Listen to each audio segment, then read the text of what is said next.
My husband's mistress doesn't know that my son will inherit all of my mother-in-law's wealth, and their affair baby will inherit nothing. Finding out that my husband cheated on me with his skinny blonde personal trainer while I weighed nearly 200 pounds from being pregnant with our child almost killed both me and the baby. My husband had left his phone unlocked on the table one day, and that's when I saw the text come in. One text with a contact that was just the heart emoji, that said, "I feel so empty without you inside me. I didn't make you fast enough to the bathroom to throw up and vomit all over myself and just lay on the floor and cried." Although it was extremely difficult, I separated from my husband, gave birth all by myself, raised my child all on my own. Meanwhile, while I was living in a one-bedroom apartment and juggling 3 jobs at once, my ex-husband married his affair partner and got her pregnant before our divorce was final. Even though the woman is a professional personal trainer, she has acted like anything but a professional towards me. The only time she ever saw me in person, she put her hand on my belly and asked if I was trying for another one. It was 100% obvious that I wasn't pregnant, but her harassment didn't stop there. During my husband and I's divorce, she kept making anonymous Instagram accounts to comment nasty things on my posts like whale and suggestions for various plastic surgeries that I needed.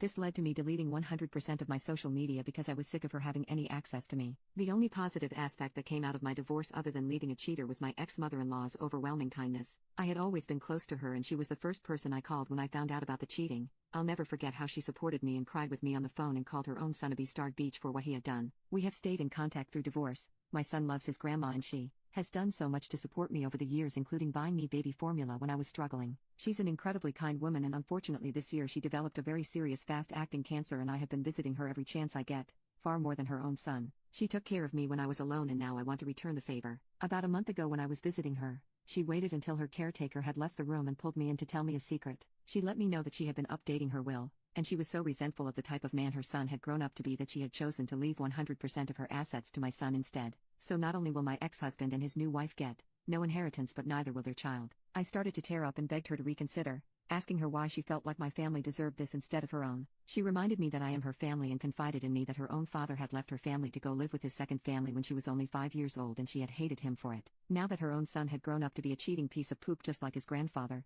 she wanted nothing to do with him and his pathetic new excuse for a family. It was a very emotional night, and I made sure to express my gratitude over and over again. I was one of the first people that my ex-mother-in-law had told about her illness, and once more family members began to find out, it eventually got back to my ex and his new wife. After they found out my ex-mother-in-law was dying, they were suddenly showing up every weekend when I was visiting as well. Their behavior freaked me out. They were acting super friendly out of nowhere towards me and my ex-mother-in-law when they are usually self-absorbed people who barely visited her. During one of these visits, I was walking back slowly from the kitchen with a bowl of soup for my ex-mother-in-law when I heard my ex-husband and his current wife whispering and giggling around the corner. I was probably wrong for eavesdropping, but it led to me discovering the ugly truth about what they were planning. They were talking about how excited they were that they could finally afford to join some expensive, exclusive country club they had been dreaming about. I heard my ex-husband explicitly say, "Once we get this money, we're golden. It shouldn't be much longer now." He was literally talking about his mom dying, and his wife responded by giggling, and he returned her laughter. I thought I couldn't be more disgusted until I heard his wife turn around and start criticizing the way my mother-in-law's living room was decorated.